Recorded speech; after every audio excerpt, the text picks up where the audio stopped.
Hey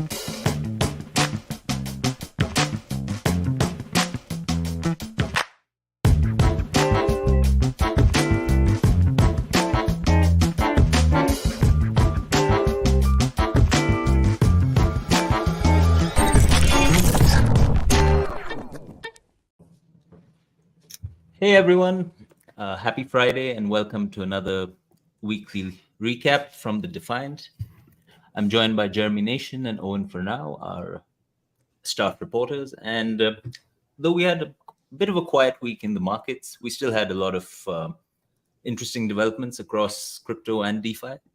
So for one thing, the SEC has been stepping up its pursuit of NFT projects, not content with going after crypto and DeFi. They charged Ashton Kutcher's Stoner's Cats project with selling unregistered securities. For those of you who were around in 2021, this was a very hyped project. And basically, they sold NFTs to finance an animated web series. And I think they made a few episodes, but then the project kind of died off. And so the SEC has charged them with basically misleading investors with the promise of profits, etc. So that's I think the implications of that for the broader NFT space are something that we're going to dive into as we go on with the show. In other news, we had Friendtech, of course, coming back after a sort of a lull over the last 2 weeks or so. This week, we suddenly saw a resurgence and record inflows, right? And Owen's all over that. Try my best. We had the Banana token, which was the token belonging to a Telegram bot that was a really hyped launch that went badly wrong to start off the week when a contract bug basically forced them to drain the liquidity and relaunch the token. And of course, it wouldn't be a week without some new Binance FUD, right? So as always, there's always something going on with the world's largest exchange. Regulators all around the world seem to just want something from them all the time. So we'll talk about that as well. So let's dive straight in and get started with the SEC's recent action against Stoner Cats. All right. So, hey, everyone. Hope everyone's doing okay. So that was September 13th. The SEC charged the company behind Stoner Cats with selling tokens in an unregistered securities offering. And that was the second direct charge against an NFT project in the last maybe like 2.5 weeks, because the SEC charged a project called Impact Theory with also selling unregistered securities. And so we're starting to see a pattern, obviously, of these projects settling with the SEC so far. And we're going to have to see where this goes. One thing people were pointing out is that because the owners of the project stood to gain from the royalties that they because they make money off the royalties, they were encouraging people to buy and sell them, which made them more, because they profited off that, it made them more likely to, I guess, just, I don't know. It makes it more like a security. I don't quite follow the legal reasoning there, but yeah, we're starting to see a buildup of cases. I talked to some lawyers a couple weeks ago and saying, like, yeah, there might be this kind of way where you build up various enforcement actions and kind of use them when you go after bigger players. You kind of point to these and say, look, these people settled, like you're not on good grounds. Although it doesn't actually set formal legal precedent, these settlements, they still have kind of a murky but impactful effect on cases moving forward, is my understanding. So we'll have to see. Obviously, a huge amount of NFT projects went live in 2021, and we'll have to see which the SEC picks off next, because I find it pretty unlikely that they're going to stop at these two right here. I don't know. The You guys SEC seem to be going after any type of crypto project that has any type of celebrity endorsement, is what I have seen. I saw that too. Yeah, I wonder if they're doing. Yeah, they're going after big names for whatever reason to show they're not. I don't know. I don't know what their strategy is to show they're not scared of. Yeah. Big names, but not big industries. They aren't shutting down the Voyagers or the FTXs that are out there defrauding people for all those. Well, I mean, I don't want to say defrauding because, Yeah, I mean, I think it's interesting that they picked this particular project because of all the broken promises and, unfulfilled hype. Yeah. These guys actually made the show, right? They actually put out 7 episodes. Most projects just put a roadmap out and did nothing. Yeah. Right. So yeah, that's funny. If I was an NFT founder from 2021 and I kind of soft rugged, I'd be scared right now, especially given these recent actions. I'd say 99% of the projects out there are guilty of worse than Stoner Cats. Yeah, Tegan, Jordan Teague. She's a lawyer. What did she say? She said, I don't remember. Sorry, guys, it's been a rough morning. But oh God, I don't remember. She said something which I thought was interesting, but I don't remember it. I'm sorry. Anyways. Yeah, I think it'll be just interesting to see the next actions, like you said, right? Because if they try to build a series of actions to kind of build precedent, they have plenty of targets to go after. Certainly. Right? Like it's a target-rich environment. Like Gary just needs to he can walk in blindfolded, just open his eyes and find a rug. There's there's no dearth of them. But as Owen has stated, that's not a legal precedent. That's merely like the precedent based on like the social setting here, where we're like, well, everyone else is doing it, so we'll settle too. And if someone does decide, hey, we're going to fight you on this, then it's going to go to a court to decide. And then that's where we've seen, I think, a lot more. I've seen Ashton Kutcher shield XRP on Ellen. That's. I think we had everyone shilling anything. And what's interesting is XRP has persisted longer than Ellen's show, which just shows that you should be nice to people. Anyway, the point here is if it does go to like a legal case where like someone says, hey, we're not going to settle with you, then we're going to actually see where this falls down here, because the SEC, from my opinion here, has their work cut out for them in court. When people are willing to say, oh, sure, we'll go along with you and take the slap on the wrist. These are people that have lots of money. That's, I think, why they're going after the celebrities, right? Because they know that there's a well of capital to draw upon in terms of levying fees and fines against these people versus, really digging in on a legal battle, because the celebrities don't have a stake in the dynamics of the Web3 ecosystem, whereas some of these larger institutions that are willing to fight and wage that battle are. So they may be picking their targets based on that. Could be, because as part of the settlement, Stoner Cats also had to return all the money they raised, right? Yeah, they have to set up a fund for it. Yeah, and when you have a high-profile target, it's a lot easier to go after them. If you have like an anonymous founder of an NFT project, you can just be anywhere in the world, right? And are you really going to get that fine or penalty actually transferred? You never know. It might take years, right? Yeah. Yeah. All right, so let's move on.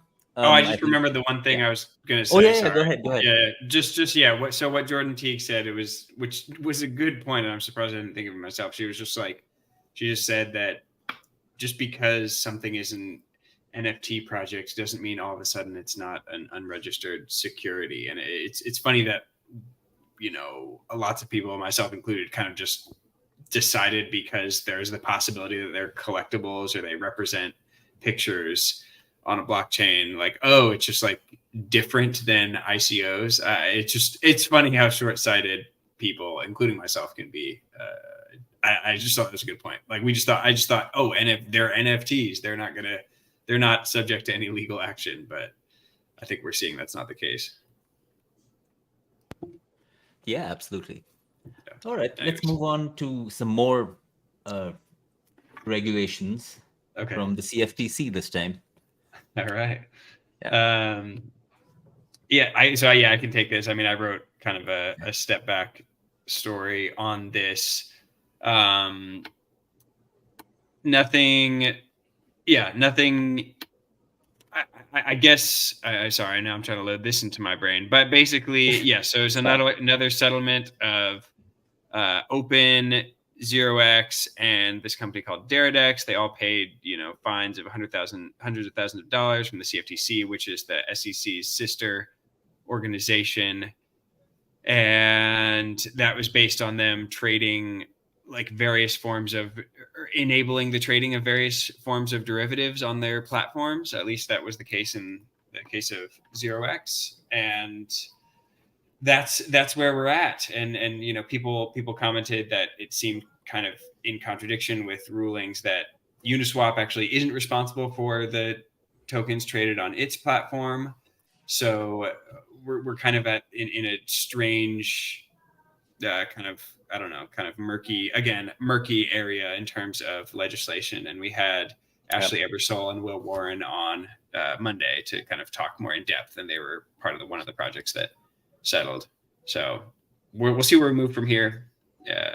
But they seem to think that the CFTC did understand the problems that 0x was facing and Matcha was facing, but there isn't really, as Will pointed out, there isn't really a clean solution here. It's just a new paradigm that you have these kind of permissionless systems that anyone can launch anything on. It's like, how do you handle that as a decentralized or hopefully decentralized platform?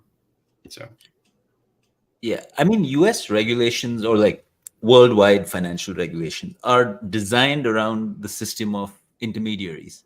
Yeah. Because that's what we've had all along. You have banks, money transmitters, exchange houses, all these pieces of the puzzle that kind of come together to build this patchwork financial system that we have. Yeah. So it's only natural that when something new and decentralized is a strong word. I'd say most of the projects are decentralized in name only, at least true.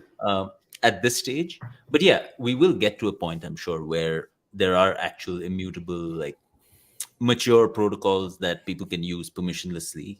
And how do you regulate something like that? It's, again, just a case of trying to fit a square peg into a round hole. Right? And the rules have to evolve. I don't see like a way around it, to be honest. Like, it has to be something that has to be legislated. It has to come from Congress. And there are a bunch of bills in the works, right? I mean, who knows how those will eventually end up in their final form, or if they even do.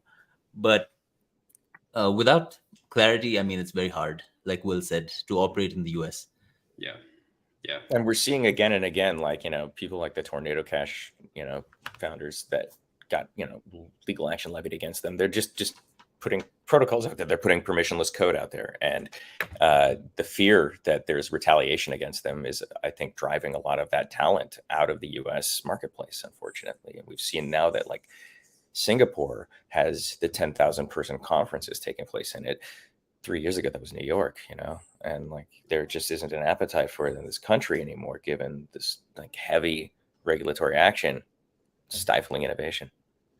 Yeah, I mean, it's hard to come to terms with all these things. Like, I can see why a leverage token. I mean, I'm not a lawyer, but I can see why like the CFTC just sees a token which is a derivative based on my understanding what a derivative is, and that's under your jurisdiction. So I can see how they feel like a project like 0x should fulfill their registration based on that. So and I think it's messy.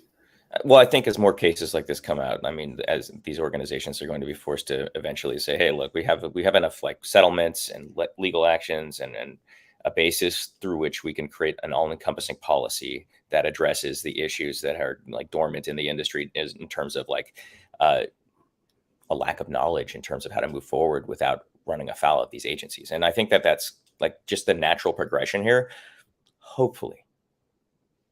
Yeah, we'll see. I mean, Gary Gensler has said that no new legislation is required, but I think know if that's the dominant view among those actually responsible for writing legislation. So we'll have to see.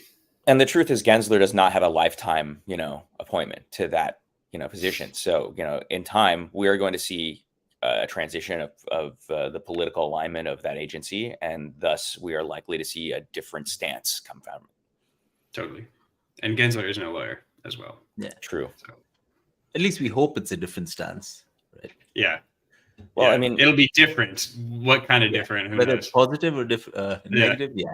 I would say Gensler has a very unique stance in terms of like his knowledge of the industry, his activities in the industry, and now his, lashing out against the industry. So I think, if you look at the past is kind of like tells a story, about Gary Gensler. You're right. YYC and Owen, we may see someone different come in with a totally, more staunch, hardcore style of, we may see something a little more lenient, but it'll be different. Yeah. And I think the role that other countries play will also kind of influence US policy, or it has to. I mean, if they suddenly see like, China, Russia, India, all these places kind of passing friendly regulations. Europe, of course, they've already kind of taken a step in that direction with MiCA, right? So I think, if the US starts losing its competitive edge and they see like actual major projects moving, I mean, they may not care, being that, crypto is still a very tiny industry, but eventually they will. So yeah, totally. Yeah, we can hope for the best. No, that's interesting. Yeah. I mean, that's what people keep saying, right? That we're losing entrepreneurs. So yeah. I mean, short of outright banning crypto in the US, I think they've done, there's not much more they can do, right, in terms of regulation. Truth. Yeah, in terms of just aggression and showing. Yeah, exactly. Hospitability. Yeah. It reminds me of, back in high school, I had this one teacher who was just like so highly opinionated that if even when you have a debate in class and you said something you wouldn't agree with, he just shut you down and say, no, it's my way or the highway. So Gensler reminds me of him a lot, like, because even physically they kind of look the same. So interesting. Yeah. All right. So let's move on to markets. I mean, like I said at the start of the show, a pretty quiet week in terms of Bitcoin and ETH. We had that sell-off last Thursday, and markets really haven't moved much since then. Just been consolidating in a pretty tight range. There were a few outlying moves, mainly tokens held by FTX, because there was a judgment, or I think it was a verdict that came out on Wednesday, saying that, yes, the plan to sell assets is approved, and they have about how much? I don't remember the figures offhand, but I think it's about 3.5 billion or so worth of crypto, and they plan to sell up to 200 million of it every week. Personally, I think they're selling the bottom, but I mean, time will tell. People non-familiar with the space would take that decision anyway, right? Given the sentiment around the industry. But yeah, we'll have to wait and see how that plays out. So we did have some market moves to start the week in like Solana, Ripple, Aptos, basically tokens that people thought would be dumped en masse once this sale plan was approved. But it doesn't seem to be playing out that way, because for one thing, a bunch of those SOL tokens are locked. I believe Alameda's deal back then involves vesting all the way until 2027 or 2028. So, and Solana doesn't really have chunky unlocks like a lot of projects. It's like an ongoing daily inflation, right? So if you check token unlocks as well, it's like, I think it's a couple of million a day that unlocks every day, essentially, per block. So I think that's probably one of the reasons why Solana recovered, along with broader markets as well, right? We've seen a bit of a pickup over the last couple of days. So that's it in terms of markets. DeFi, still slumping. I mean, you'd expect to see that as markets move down, right? Because most DeFi TVL is denominated in ETH. ETH has been kind of bleeding lower over the last couple of weeks since when did we hit around 2K? Did we really? Wow. It seems know. like so long ago, right? It was just a month ago. So looking at the chart, on Friday the 14th, we traded at almost 2K, like 1900-ish. Yeah. Oh, wait. What news? This is August of that was last on year. Oh, okay, yeah. No, that was on the Ripple news, right? Yeah. No, my dates are off. Never mind. So we hit 2K in July.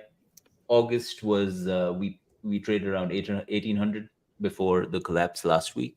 Yeah. And then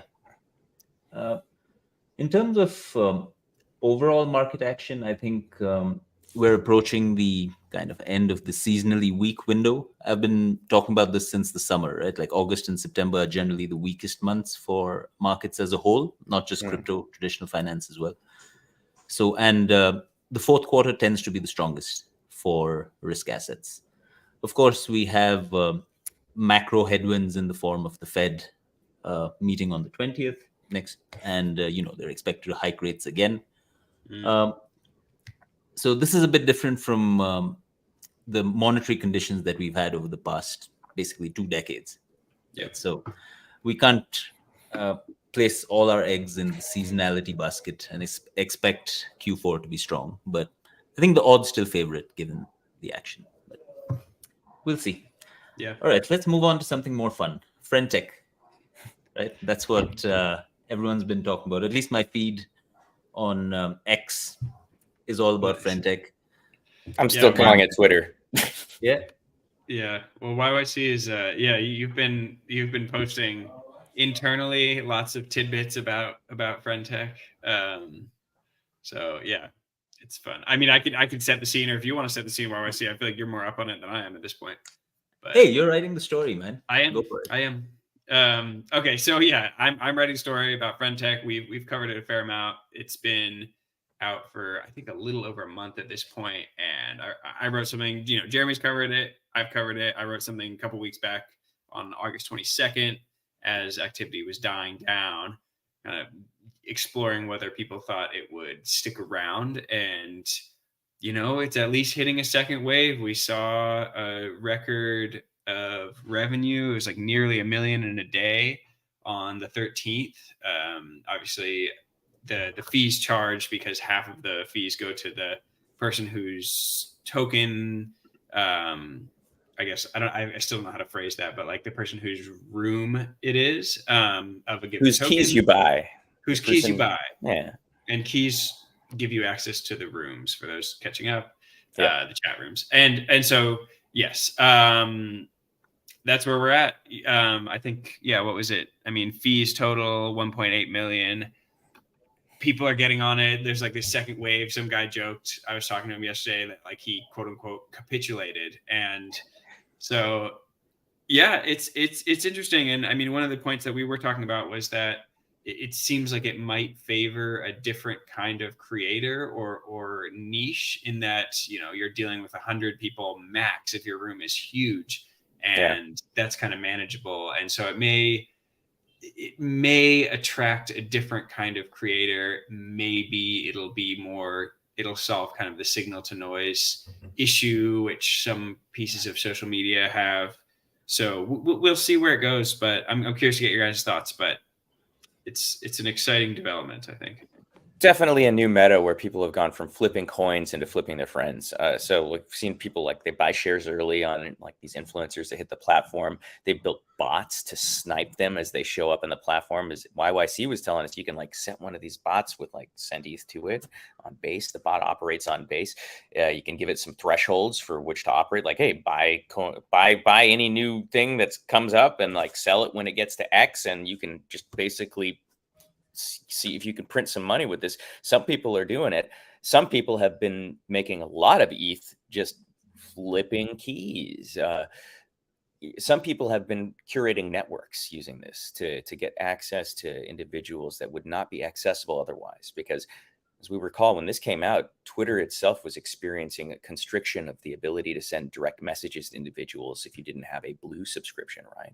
And so this is a service that allowed you to pay like around what when somebody was first launching it, maybe if they would first get on the platform, you can pay around a blue subscription's worth of ETH, and then you can talk to this person unlimited, So some people who are very influential got on there. People bought them early and were able to flip those keys and make a lot of profit. Others hold on to them and then use that access so that they can ask direct questions of that individual and get insights. So it's quite an interesting paradigm. Oh, absolutely. And like you said, a lot of people are absolutely killing it, flipping keys. So you can see here, this is a useful, there are so many tools and dashboards and trackers built on top of Friendtech right now. It's insane. But you can see on this, you have to pay to get like more granular access, but you can see how much people have been making over the past day, right? So this is 24-hour view. This is the top trader, 3.75 ETH. Yeah. These numbers are a lot lower than a couple of days ago because in terms of the Friendtech cycle, if you want to call it that, the weekly point distribution happens on Fridays, right? So you usually see a sell-off on Thursdays when people are rebalancing their keys. It's a whole like the mature Friendtech ecosystem. Yes, it's absolutely. There's all kinds. So I actually posted a meme yesterday about how people's reactions to Friendtech have been so different across CT. So you have like one cohort who's like, oh, it's centralized, VC funded garbage. I'm not touching it. It's which is a fair take. Fine. Yeah. You have then you have your run of the mill degens like me. But like, all right, it's a new thing. One thing I've learned in my time in crypto is always keep an open mind. Don't fade anything until you try it. And if it's cheap, just buy it first, ask questions later. So this is like, because I've faded so many things because they look stupid. Bored Apes being the biggest one, where I was on the mint site with less than 1,000 minted. And I was like, who wants these? Like, these look pretty dumb to me. But of course, you know what happened after that, right?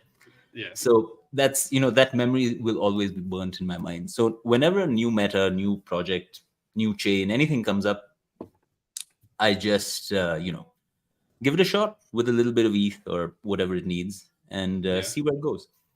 Yeah. Of course, that's not financial advice, as Bitcoin TV points out. It's just a way to kind of stay engaged in crypto, I guess. Otherwise, what else is there to do? Your main coins are going down. You just become like cynical and like think, oh, is crypto dead? If you're not kind of involved with the day-to-day metas as they go along. Anyway, I digress. Coming back. No, but that's sage wisdom. I like that. There's like a famous Up Only podcast where, I think Kobe said something similar, saying like, look, like the people lose who get bored as the bear market grinds on. And again, not financial advice, because crypto is in a very different environment now with interest rates higher, and it's like getting to be mature-ish tech. But all that said, that does remind me of what Kobe said, just being like, man, all these people who got bored in like 2019, they like missed out on a lot of things. So I was one of them. Yeah. Because I bought a bunch of shit coins in the ICO craze. Yeah. After they all died in 2018, I kind of lost interest and went back to my, TradFi trading. Yep. And I only came back in like early 2020. But by then, I had already missed out on so many opportunities, like Just Lend, pre-Aave, right? Was so cheap. It was trading at what, like $5-8 million valuation back then? Yeah. Same. No, I did a very similar thing. Yeah. So this time around, not making the same mistake. Even if the bear market lasts 5 years, I'll be here every day, grinding it out like everyone else. And it's not that there isn't money to be made. Forget Friendtech. Every day there are these, people are using these Telegram bots, right? Which is why Banana and Unibot and all this stuff is so hyped. Every day people are hitting 10x's, 40x's, 50x's on these random coins. Yeah. And, all you have to do is put in the work, build the network, have the tools, connect with like-minded people who are still around. If people are still around after 2 years of bear market, these are the kind of friends you want to have. because when the bull market comes back, and we assume that it will at some point, right? These connections are going to be extremely valuable. And which brings me back to Friendtech, right? Yeah. For me, I started out very conservatively, like I said, sent a tiny bit of ETH, bought a few keys of people. I haven't spent more than, I'd say, 0.2 ETH on any key on the platform, right? So I was looking for accounts that either I've seen have been sharing good content on Twitter, or people who have been following for a while, but haven't really had a chance to interact with. Either their DMs are closed, they have a huge following. You know how it is. Very hard to get in touch with people like that. So I picked up a few keys, and while the market was dead, these people were still engaging, answering everyone's questions, continuing, basically posting what they would on Twitter or in their private discords on their Friendtechs. So I think that's amazing for me, because compared to my Twitter feed, which is like just spam and Oh bots God. and Yeah. like phishing links, Yeah. my Friendtech feed now is let's just signal no noise, and it's kind of refreshing, like completely disregarding the financial aspect of it. Like for me, I've written off the ETH that I've put into the app, right? Whether we get an airdrop down the line or not, it's fine. Like I'm using it as a networking tool, just to kind of build a network, right? Yeah. Like Jeremy said. So And since everyone you has, mentioned it, though, the points, like the points every Friday, if there is an airdrop, that's the dynamic outside of the ETH farming that's taking place in the keys. Like people are farming the platform to get, these points so that they can get a higher tier and thus perhaps get a higher airdrop. Yep, absolutely. Speculation, though, we don't know, right?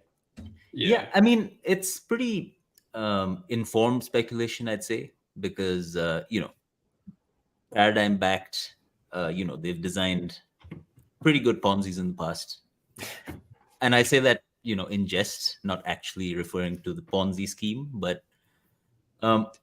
yeah, and there's been a ton of analysis and spreadsheets and charts and stuff thrown around on Twitter about, what the valuation of the airdrop and the project itself is going to be.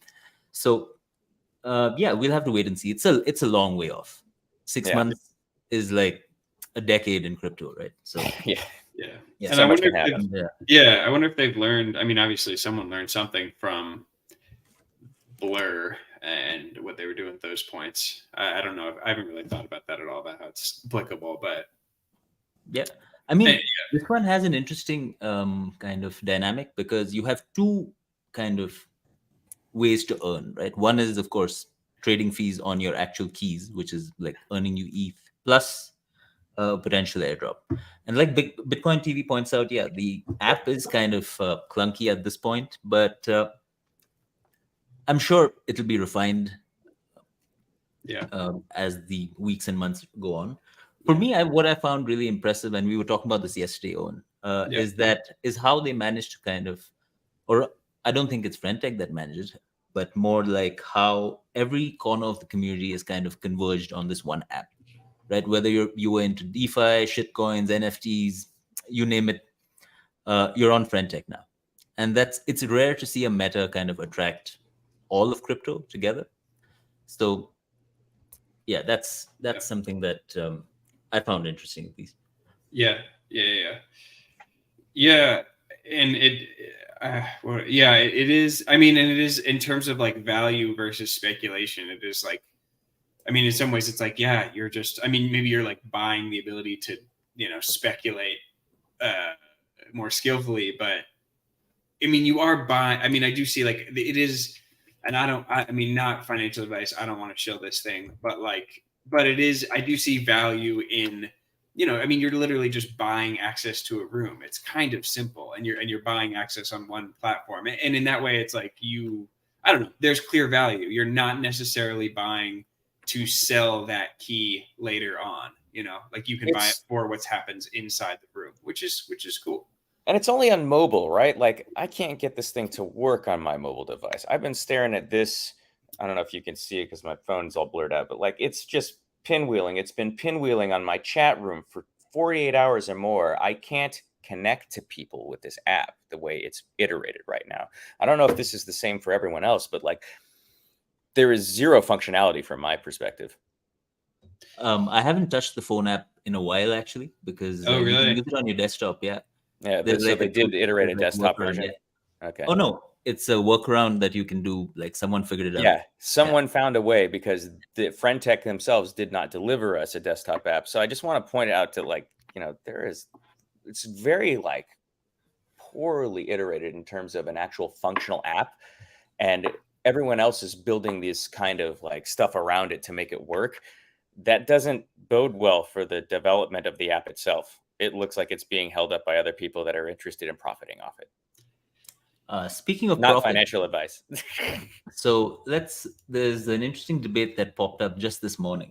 So just for some background, as soon as keys started taking off, and like popular keys like Kobe, Racer, etc., started like crossing into the multiple ETH range, they kind of went out of reach for your average crypto user, right? Or even Friendtech user. Yeah. So a bunch of accounts got this idea of creating aggregators of these keys. So you buy their key and they hold a portfolio of, all the top 50 keys or whatever. And they kind of mirror all the content that they post in their rooms into a Discord server, or, some of them do it on Discord. I think some have Telegrams. I haven't used any, so can't really say. So this morning, apparently, Friendtech cut off the feed used by these aggregators. So that's the tweet that I've put up here. And yeah, it'll be interesting to see how these dynamics work out, because yes, on the one hand, yes, an aggregator is a useful thing. And the ones that are gated by keys are still being allowed. But this one was an attempt to kind of make a free one. So they called it Friendbook, I guess, as a kind of throwback to Facebook. But, and people were quite happy to have like a free feed, to see what these accounts are saying. Yeah.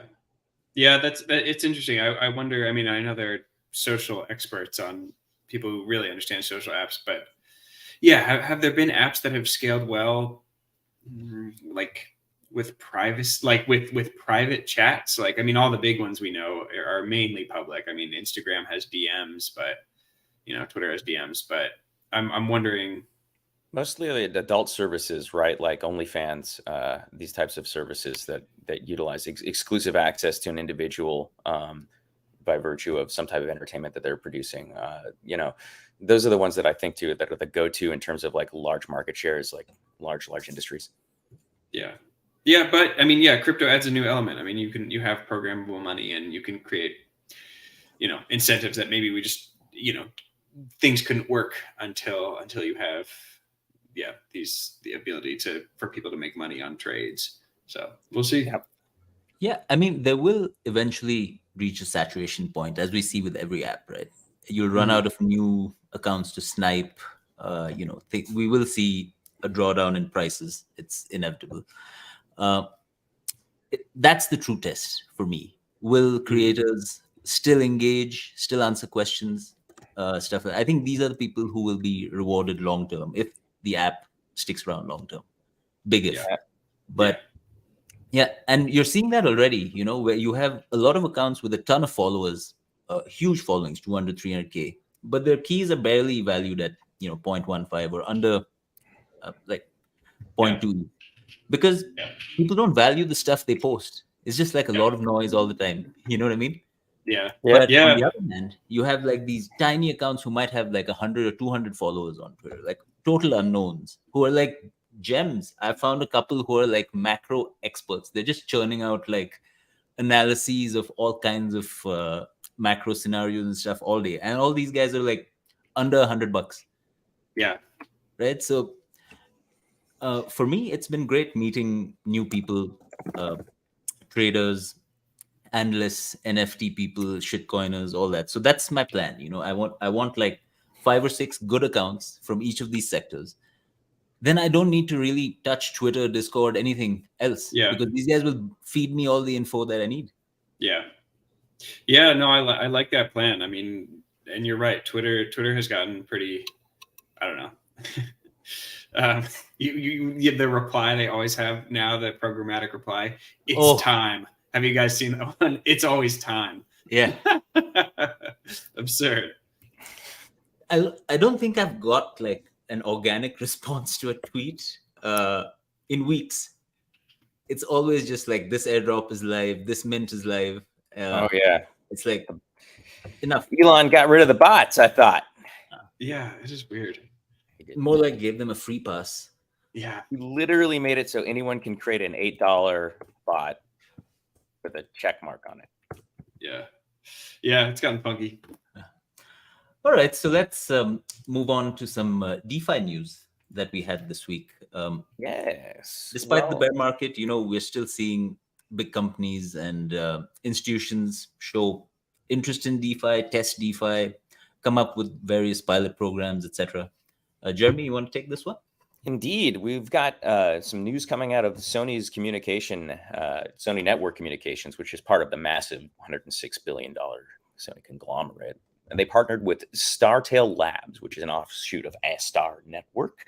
And they're rolling out a blockchain. Sony is making a blockchain, guys. Now, the goal of this is to just kind of create a pivotal global Web3 infrastructure, a platform for Sony's blockchain services.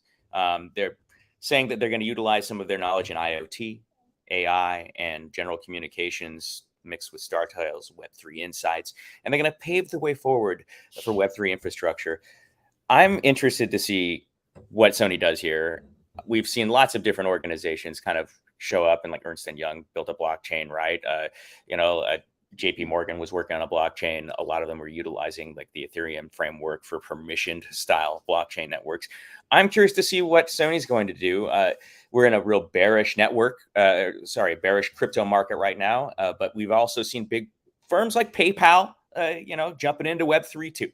So, otherwise we've got like Nubank, major Latin American fintech player, rolling out NewCoin using Polygon. So Sony and Startail have been collaborating since earlier this year. They initiated a Web3 incubator to look at DAOs and NFTs. Startail is kind of taking the lead on that. I'm curious to see if Startail is going to be continuing to take the lead with Sony's kind of blockchain efforts, or if this is just kind of like Sony's putting their name on this, you know what I mean? And then throwing some funding at it and letting Startail kind of take the reins.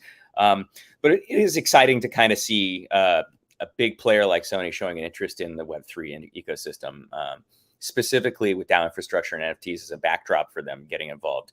You see that they're looking at like, these are the core components of Web3 and how can we build around them? Well, building a blockchain is kind of the next logical step, right? Yeah, I think it's more and more people are gravitating toward the app chain or like dedicated chain model rather than the using a public all-purpose blockchain, right? Whether it's for different reasons.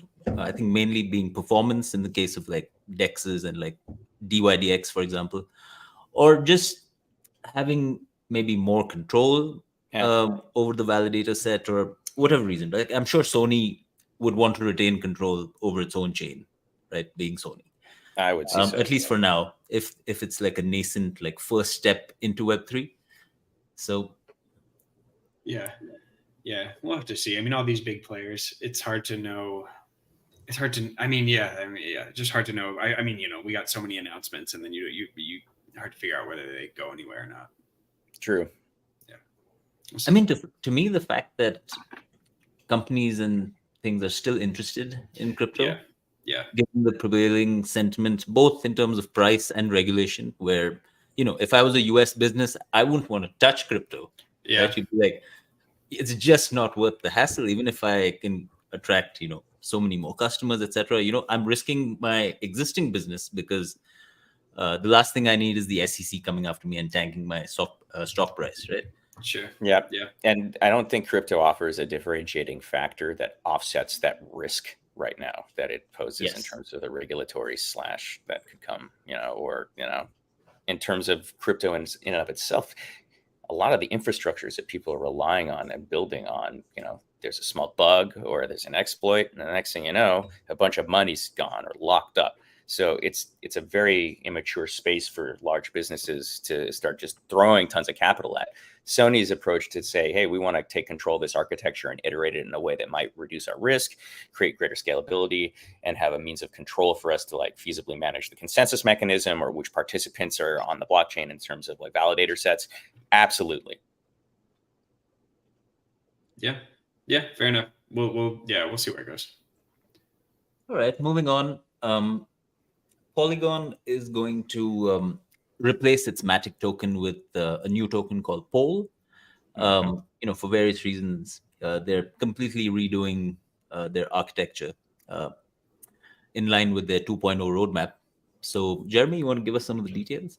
Yeah, there have been some Polygon improvement proposals that kind of have been delving into the transitioning from Matic to Pole. And they highlight kind of the introduction of the brand new staking layer for Polygon. The proposals are breaking down 4 major steps for phase 0, which is supposed to begin, I think, in this quarter, right? Or Q4 this year. The designating Pole is like the official staking token. They're making Pole the primary gas token for the Polygon network. And then they're launching the staking layer for Polygon 2.0. Now, they said barring any significant demands or changes to the proposal from the community, Polygon is looking about launching phase 0 in the last quarter of this year. So it is Q4 this year. The focus is generally speaking on constructing a network that interconnects L2 chains powered by zero knowledge capabilities, capable of scaling Ethereum to internet proportions. Like, if you can imagine, right now, Ethereum parses things around 14 seconds to time to finality for a blockchain, and it has about 10 million transactions that they can push through during that time, which is about a pocket calculator. If you wanted to do on-chain transactions for a live application, you'd be waiting for every single little piece of data to come through, and it would take a lot of time. That's why we've seen these proliferation of layer 2 networks that allow you to take this information layer and crunch it off the blockchain and then give you completed stuff on the blockchain so you can parse it all together more quickly and create a more feasible sense of like something that works on chain and is also live. If they were able to do this, they'd be able to create Ethereum to work like the internet does today. Like when you go to a browser, load it up and boom, boom, boom, except it's all on chain. So you're not waiting for those blocks to finish and give you the information that you need for a decentralized application to work. Now, the concept of this massive upgrade was unveiled in June with aspirations to combine like all of these different things with Polygon. The ecosystem that Polygon currently encompasses is pretty huge. It's the POS chain, ZK EVM, Nightfall, and the Mida networks. So, seeing them kind of like move forward to create their own Pole token, pretty cool. I mean, there's always seems to be an announcement from Polygon, right? Every week. It's one team that, their BD seems to be unsurpassed in terms of partnerships and stuff. And, despite price action, Matic's been taking a beating lately. But again, this is a team that I wouldn't bet against. Yeah, they've been aggressive. They stuck with it. They picked up Rebecca. I'm gonna butcher her last name, but Rebecca Rayteg. As a lawyer, I was impressed by that one. So she was with Aave before. So yeah, they're not playing around. Yeah. So anyone holding Matic, keep an eye out for the announcements and stuff. You don't want to end up. I don't think you'll miss the migration. I think they plan to keep it open for a couple of years, if I'm not wrong, to make sure everyone can migrate. Because Matic is like pretty old token, right? Must be having like a ton of holders spread all over the place, and a lot of them may have lost interest, like we did last cycle, and gone away, right? Yeah. So yeah, they have to keep it open until the next bull run, I think. Yeah, it's a scandal if you don't keep that open for a while. Yeah. For sure. I mean, we've seen that happen so many times, right? Where people like projects give a short migration window, people miss it, and then like the PR nightmare is just not worth it. So like bad. just leave it open. It's makes more sense. Indeed. Okay, so let's move on to one of the most interesting developments of this week. I'd say was the Banana launch. Okay, yeah, let's rock and roll. So basically, Banana, everyone was hyping it. I think Unibot had some kind of, I forget what their market cap was, but it was like, I think it was in the hundreds of millions. Might still be. And So Banana was another Telegram bot, and everyone was stoked off it, was dominating in terms of trades. And then they launched, and then they realized that they had misprogrammed it so that when basically there was like a tax on trade, so you'd lose. I think what was it? It's like you lose 4%, or like every time when you hold the token, you also accrue taxes when other people trade it. But the bug was that when you trade it, there's this token which allows you to accrue taxes sticks around. So basically, it inflates. It made it extremely inflationary over maybe like the medium term, and so they basically blew it, and the thing went to zero in 2 hours after hitting like a $77 million market cap. And they just relaunched, I think, yesterday, and now they're chilling at, what are we looking at? Like, 84 million. So yeah, kind of a crazy saga. Actually, I got a message from their Twitter this morning saying like, "Yo, I saw your first article. Like, now we're doing better. Can you write?" Yeah. I got some angry DMs as well, saying, "Guys, this is like, why are you talking about like outdated FUD?" I was like, "It's not outdated. It happened on Monday." Yeah, man, and it was true. It was and that's like a dumb. Sorry, it's not my place, but that's like not a good mistake. I mean, I can't code, so I shouldn't talk smack about like. It was a terrible look for the project. No, it didn't look great at all. People who are developing bots to snipe tokens to create a buggy token yourself is like, one of the worst things you could possibly do, right? But and that one's simple too. Yeah, it's a simple bug. Yeah, you can't launch Banana Coin and then say to the community, "Yes, we have no bananas. We have no bananas today." You can't do that. All right. But they launched it again, and look at it. I mean, it's chilling around just under $9, right? I mean, that's significant recovery. I was really impressed with the way they handled the bug. I'm not sure how that bug made it into production, but the response was really good. To be honest, they they refunded everyone who lost money, redid the launch, and people have obviously responded to that by bidding the token up. I was hoping for more of a dip at launch, so I could get some, but it just kind of took off straight out of the gate. Again, we'll have to wait and see whether these bots are actually worth what they're being valued at. In the case of Banana, of course, I think more than 60% of the tokens are locked up not locked, but are in the treasury. So the circulating market cap is actually a lot lower than what's seen. But again, I think the idea that, okay, these tokens provide you with, revenue share from the bots, great in concept. We've seen that tried in DeFi many times before, right? The concept of sharing actual revenue, real yield. I mean, we've called it by so many different names across over the last 2 years. But it all depends again on whether this on-chain meta of gambling coins is going to continue. Yeah. Right. And things are fickle in crypto. It's quite possible that next month something else catches people's fancies. I think volumes are already down since Friendtech kind of took people's attention. Yeah. I mean, people will always want to I feel like sniping low caps, like that will always be some like intense, weird, I want to say grimy, like subsector of the crypto economy. But I don't know. It's just like penny stock trading, I think. Right. Yeah. I mean, people always want to gamble, but I'd say out of the Banana users as well, it's the majority aren't actually sniping, right? They're using it to trade, after the token launches. Like just if people aren't familiar with sniping, refers to basically waiting for a token to launch and watching the deployed address, contract, everything, so that as soon as the liquidity pool goes live, the bot sends a transaction, and it usually involves like bribing miners with a hefty tip to not miners, validators now.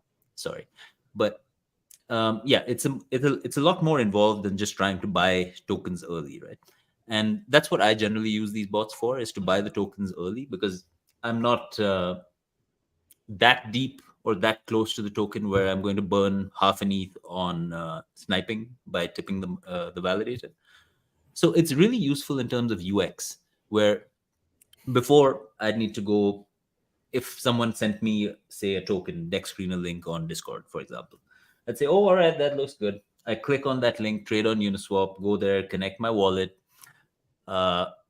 check, okay, change my slippage based on the taxes, click, go through a couple of clicks on MetaMask, etc. By the time all that is done, my transaction usually will fail because 10 other transactions have pushed through before that. Right, Yeah. and the price is shifted, so Uniswap will say, "Oh, swap failed." So you try a few times. By the time the tokens 2x, you're like, "Oh, I'm giving up." Yeah. So this helps these bots, all of them, whether it's Maestro was the first one kind of that came into the limelight and kicked off this trend. They still don't have a token, and they're doing just fine with just revenue.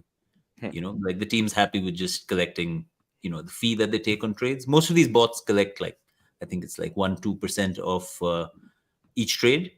So it adds up over time when people are shoving tens and hundreds of ETH. High volume. Right. Yeah. So I guess it remains to be seen if this token is going to be one that lifts all banana boats or if it's just another banana republic.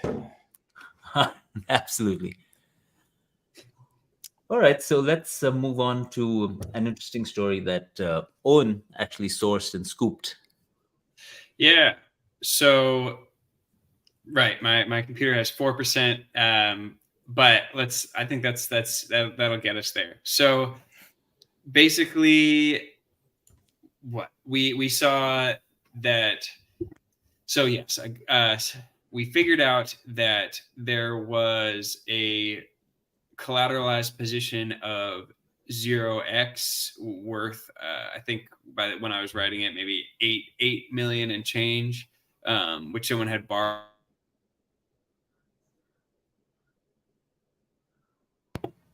Did we lose him?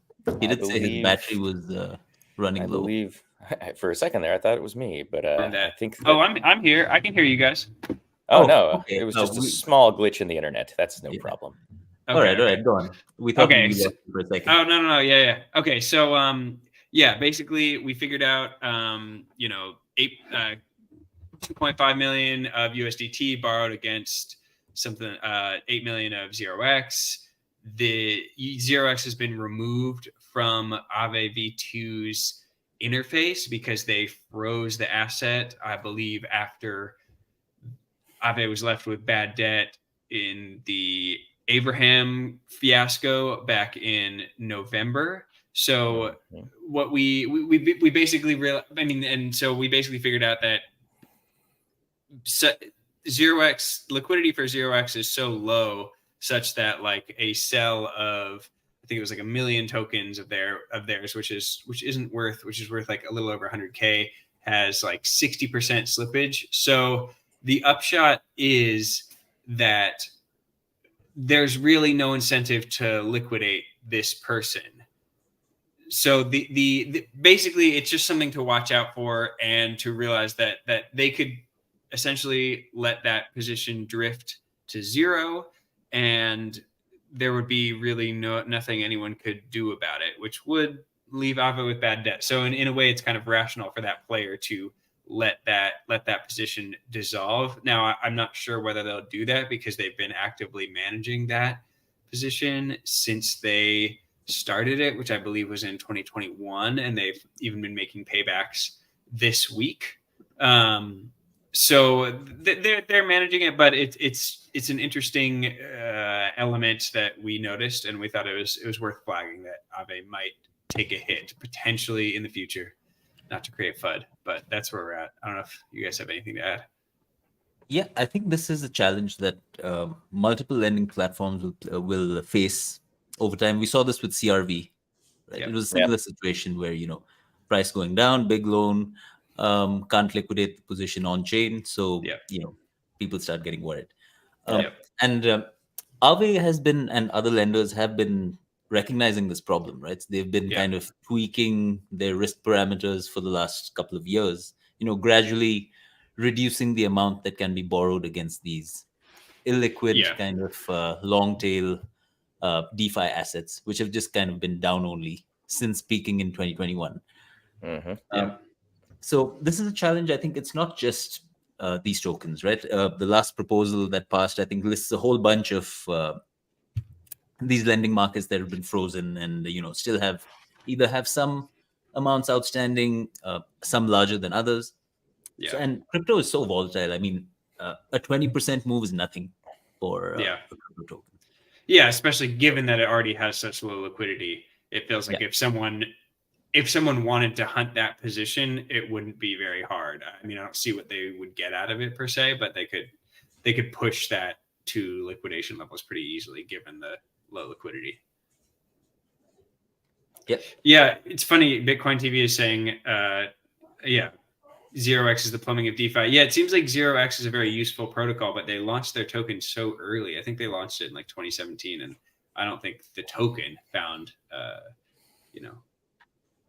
don't know if you call it product market fit. It didn't even peak. It didn't cross its 2017 high, even in the 2021 cycle. Wow. Yeah. So it's been around that long. It peaked as soon like in 2017 or 2018, I think, around 250. And I think it hit maybe 210, 220 in 2021, from what I remember. So like I mentioned, they've had ongoing risk mitigation measures, but again, you can't really force someone to repay, right? It's not like a traditional loan where you can go and if you don't pay your mortgage, the bank comes and takes your house. Right? In this case, the bank, being Aave, may not even know who the borrower is, let alone can influence them to do anything. Being such a large holder of ZRX, I mean, I'm assuming someone knows. And I think someone must know. You reached out to both Aave and OX, right? And they didn't want to say anything on the record. Yeah, that's what happened. And because I mean, I think they are the sixth largest holder of 0x. So they're definitely, people know who, I mean, someone knows who they are, and you could probably figure it out if you spent a long time looking at their account. So we'll have to see. I mean, I tried on Arkham. They didn't have it, but 0x is a funny token because it is like, I don't know, it really drifted down. Like some of the quote unquote blue chips, they're around, Maker, Uniswap, but 0x is just like, oh my god, it's like down. I don't know. It's down. It's like I don't even know. It's like top like 800 token or something. It's pretty bad. Anyways. Yeah. So I think we can wrap up the stream just by talking a little bit about the Binance FUD that's been going around, or not FUD per se, but a wave of resignations, etc. So Jeremy can bring us up to date with the latest. Yeah, and I mean, to recap, Binance has kind of been having a tough year. I mean, remember, they started out the year with about something like $10 billion in outflows. They had to shut down stablecoin trading. Now, their CEO, legal head, and CRO have departed amid pressures in their U.S.-facing organization, Binance US. And, they're continuing to face regulatory challenges in the United States.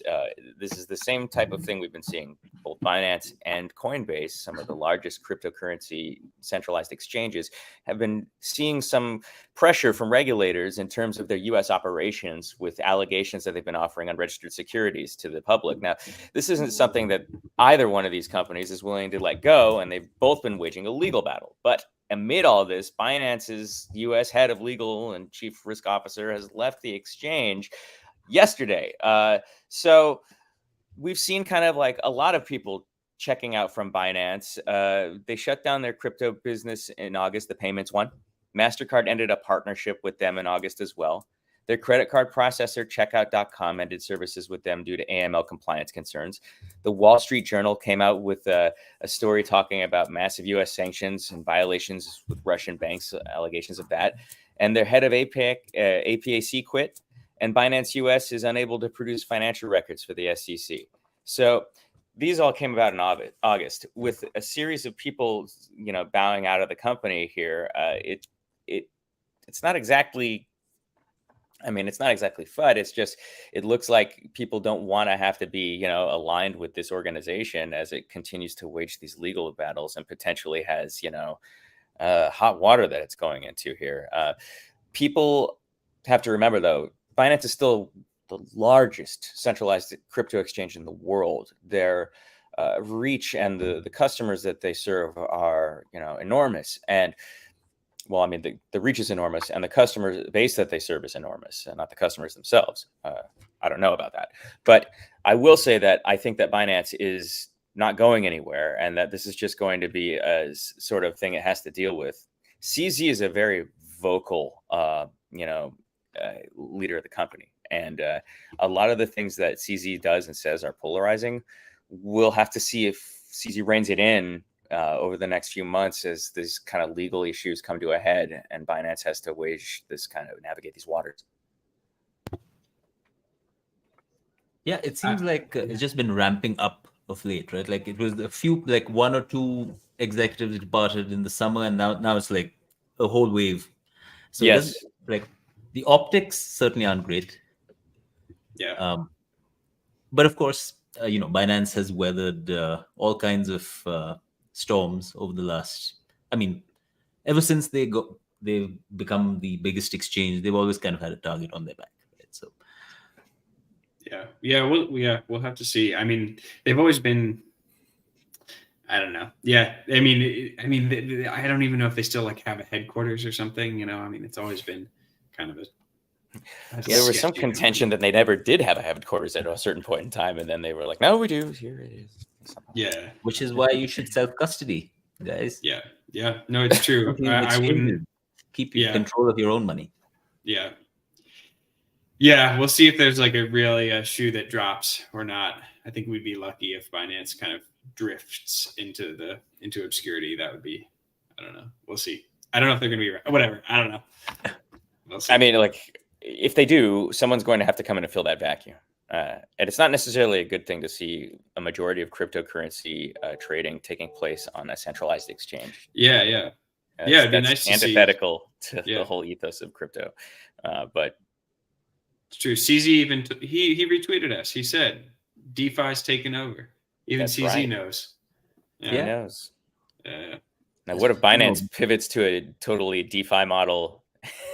They kind of tried, didn't they? Yeah. Well, BNB chain. Yeah, that's right. Smart chain. Yeah. I mean, there's so many innovations happening on chain in terms of DEXs and new models of DEXs being built, right? Yeah. Whether it's like trying to bring like limit order book DEXs, the CLOB DEXs on chain. There are many projects trying to crack that because the UX is the main challenge, I think. Yeah. Having used a bunch of existing perpetual protocols, etc., and comparing the experience to using Binance or any other exchange, centralized, Bybit or whatever. Yeah. There's a huge difference in terms of costs. Number one, like funding rates are much higher on these DEX per platforms. Yeah. Orders as well. Sometimes your limit orders or stop losses won't get hit because the price moves too fast and the chain can't it's the price moves too fast for the chain essentially so you end up losing money where you shouldn't be. So these are things that traders take seriously, and I think it'll right now you're still seeing a lot of volume being put through these perp dexes because people are still farming airdrops and trading rewards and stuff like that. But if you take all of that out and just compare platform to platform, we're not there yet. No. DYDX, I'd say, is the closest that we have. It's comparable, still usually a little more expensive than trading on centralized exchanges, but they've done a great job. I'm looking forward to seeing what they do with the V4 and the Cosmos app chain, etc. Yeah. They have so much runway too. I think they just have, I don't know, somewhere I saw it, but they had like 6 years of runway or something. I mean, so many teams raise so much ridiculous capital in the bear, right? In the bull market, sorry. It's I hope at least some of them end up building something useful with that money. Yeah. Fair enough. Right. On that note, I think we can wind up. We've gone a little bit over the hour, but I think we covered a lot of stuff. And hope you guys enjoyed it. Join us again next week and have a great weekend. Take care. Y'all. Bye.